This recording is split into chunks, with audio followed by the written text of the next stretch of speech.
Cam Robinson is the senior director for Elite Prospects. We've missed him the last couple of weeks because he was traveling over to Europe, and then he got waylaid sick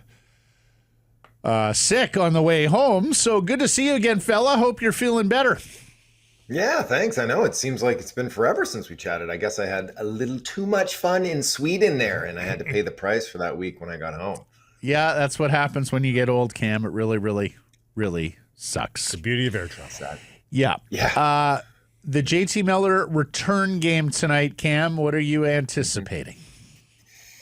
I'm thinking we might see some fireworks. Now, I'm not going to say we're going to see him and Petey square off at center ice out of the Four Nations there right off. Imagine. Oh, my goodness, right? How much fun would that be? I mean, not so much maybe for Petey. That might be a bit out of his weight class. But I think JT's obviously going to be fired up. You know, the Rangers haven't been off to a very good start. He hasn't been off to a very good start offensively. He's the captain. He's supposed to be that big, loud, emotional leader. And now, coming back into, his old team where things were dicey on the way out the door, I think he is going to be ready to go. And, would I be surprised if he drops the mitts with somebody? No, I wouldn't. I think that he's going to be looking to try to get a spark early for his team and get them going. If they lose tonight and have 3 wins in 11 games, I mean, there's nothing they can do. But, the heat in New York would be immense. So as much as the Vancouver Canucks want to say, hey, we're okay without you, he's got a lot of pressure. Like, this is a big October game, Cam? Is that such a thing? Must-win October game? Yeah, maybe not quite that much, but you're absolutely right. And, I mean, the writing was on the wall for this team. Like, when they made that JT Miller trade, it was like, this team is on the wrong side of the hill, and they're doing, they're purchasing win-now players. And now, Shesterkin has kind of been up and down the last couple of years. He's been pretty good this season, quite good at for moments too. It's like, it's the rest of the lineup that it's like, there's a lot of question marks on that roster. Panarin's got an expiring deal. Like I don't know what they're going to do if this slide keeps going, because you're not really in a situation where they can properly sell anyways, because they have these big, long contracts attached to their roster too. So it's not pretty. They definitely need to fight their way out of this paper bag. Question for you. JT is 32. He'll be 33 later this season. Is this just the natural beginning to the end for him, that his level was bound to slip because of age and miles on the body? Yeah, Father Time remains undefeated, right? Like, we do see these freak shows like Crosby and Malkin and the true generational players that they're able to manage it into their late 30s. But by and large, even the star players, once they hit their early 30s, they're on the backside of the hill, and we start to see it decline. Now, what does he have? 6 points in 10 games. Is he going to be a 50-point player this season? No, he's probably going to boost up a little bit like that. I don't expect it to be a free-for-all. But yeah, it's 32, 33, 34. It's going to go down. And I think Canucks fans and the Canucks recognize that when they signed him to that deal too. With the cap forecast, they were hoping that $8 million wasn't going to be $8 million. It was going to be more like $6 million, which it probably will be. So they're going to be able to get some value out of that contract. But the back half of it was always going to be a little iffy. And I think we're just starting to see that slide now. How do you think he's going to be received tonight by the crowd? Probably not all that warmly. No, I don't imagine it's going to be a warm reception. You think the boos beat out the cheers? I think so. I think there's going to be. I do. I think by and large in the fan base, it was probably more like a 50-50 split. I think that there's still a large contingent of fans that are still anti-Patterson and think that he should have been the one who left. But I do, often the boos are louder just in general, right? The boo birds get out there and they get kind of worked up. Well, Patterson is showing. Well, especially because Patterson had the weekend that he had. Right. Like, if Patterson is mired in a slump, then I do wonder whether JT gets a warmer reception. Well, because tonight. if he's still slumping, then it looks like JT wasn't the problem. If Patterson does rise as a phoenix, it looks like JT was the problem, right? So Patterson can do himself some favors here by having a big night and showing the crowd, yeah, he was the problem. And that he's going to have that little extra motivation tonight too. And things are going well for Elias right now, which is great. It's massive for him. It's massive for the team. And obviously for the fan base getting back on board that train. But that he's going to be ready for this game too, because, the last time they met at the Four Nations too, like, he was kind of just a no-show at that tournament in general. And so this is kind of their first chance to really meet and play against each other. It's in Patterson's rink. Like he's going to have some extra motivation too to show out and hopefully get those boo birds going for JT and get some cheers going on his end. Plus, with this old Ranger lineup as a whole, can the Vancouver Canucks, dare I say, look fast? Like Heedle's been deleted, but you've added Sasson and Reichel who can skate, and everybody else seems to be playing with a little bit better pace. Is there a chance the Canucks can run this Rangers team? No Quinn, really. Yep. That hurts. That hurts the speed in general. That hurts just getting the puck up the ice. So I hesitant to say that they'll be able to run around them too much, but they do have more speed, absolutely, than the Rangers do, who are built kind of more that heavy, break them down, playoff style team when they're at their best. So yeah, I do think the speed and slightness of the Canucks could show up tonight, but I think it's going to be a bit of a battle. I think the Rangers are going to come ready to play. There'll be money on the board. There'll be money on the board. Okay, let's talk about no Quinn Hughes, Cam. What do you think? Because Blake and I were talking yesterday that as much as he is the best player on the team, head and shoulders, they do have this deep defense core. I mean, it's got some injuries right now, but they should have the defense core and goaltending to mitigate a Quinn Hughes injury. Can you agree with me there? Yeah, I think if there's any spot on this roster that can handle some injuries, it's on the blue line, and that was plain as day. They have legitimate depth. Even with Victor Mancini going down, who's supposed to be some of their depth. You have Kudryavtsev, Tom Wielander. I spoke to somebody close to the situation. He came up. He was with the team this morning, getting ready for morning skate. There's some cap issues that they're trying to iron out before they can officially bring him up. I haven't looked at my phone. Maybe it's already happened. And we'll see if it's him or Kudryavtsev in the lineup tonight. But those young guys, they're going to have the adrenaline pumping, especially if it's Wielander getting his first NHL start. And now you need your veterans. You need basically the entire roster to kind of, hug around these guys and make sure they're in the right situation to succeed. And if I'm Adam Foote and I'm running that bench, I'm talking to these kids and they're coming in and I'm saying, play your game. Don't try to change the way you play just because of the situation we're in and you're into the NHL now. No, don't just sit back. If you're a player who likes to rush up a little bit, go ahead and do that. But let's be smart about it. Let's pick our spots and let's have our guys back there that are defensively responsible. But you want to give them the freedom to play the game that got them to this level. And I speak mostly about Wielander. I think you're probably with everybody that, hey, it's a free trade in a lot of ways to get Lukas Reichel. At 23 years of age, you remember all the acclaim going into draft year. Could he be a success story with the Vancouver Canucks, or do you think you've seen enough that this is sort of what he is? He could be a success story for sure. I mean, he's 23 years old. He has good speed, very good speed. He has good skill, but he's slight. He's not a center. He's a historically bad in the dot. Historically, kind of off-puck habits haven't been there.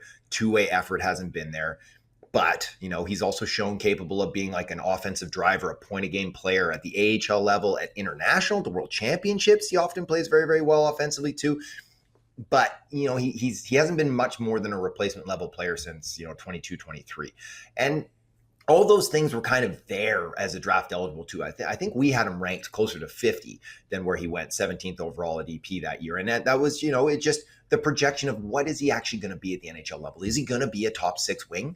And that's probably a big ask for him. But I do think low risk, some reward here that he could become a viable, speedy, offensively driven third liner. I think that is something that he could develop into. But right now, he's kind of being just placed in the middle because they don't have anything better at the moment. They have to go out and they have to find a true solution, especially if Heedle is, actually erased from this roster long term. And I should mention, I did kick around some things there. I was looking around for some names, and obviously Pavel Zacha has been a name that's been mentioned a ton. I asked about Kotkaniemi because they've been linked to him before. One player that did get mentioned to me a couple of times is Oscar Sunquist in St. Louis. Again, not someone you would instantly think of as a second line center, but like a legitimate third line center who could maybe stopgap for you for pinches. So that's someone that maybe fans can keep their eye on too. Yeah, tell me more about his game, Cam, and why he would be available. Yeah, so Robert Thomas is injured right now in St. Louis, but when he's back, he becomes expendable if they believe Suter is a center long term for them. And we saw in Vancouver, in the last couple of years, it was kind of like iffy if he was a center or if he was a winger. But he's a big body guy. He wouldn't cost a ton for the Canucks. I had one source indicate that it shouldn't cost more than a second round pick, maybe even get him for a third if the Blues are convinced that they're going to lose him. So he's pretty good in the dot. He's a heavy body. He can put up some points at times, nothing outrageous, but he can contribute offensively. And he's just a sturdy guy that has played consistently in the middle of the ice. You can feel comfortable that he's not a replacement level player, which is basically what they're running down the middle behind Patterson right now is quad A type guys.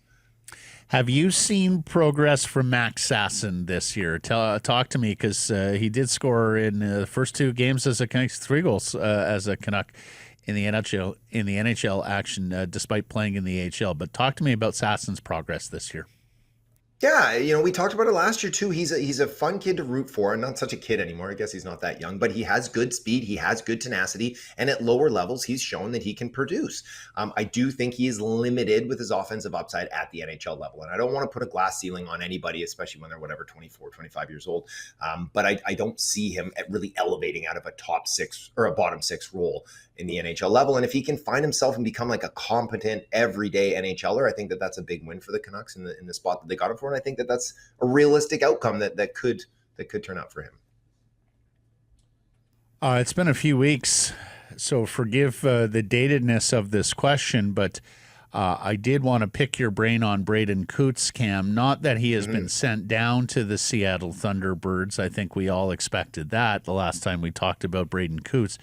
But with regards to just how competitive this Canadian World Junior team is, and I see Philadelphia sent Jet Luchenko back to his OHL team for the second straight year after starting him in the NHL. He'll be a candidate for this Canadian World Junior side, as will all of these first-round centermen and forwards over the last few years. So talk to me about Coots as a Canadian World Junior, first just making the team, despite what he did in an NHL camp.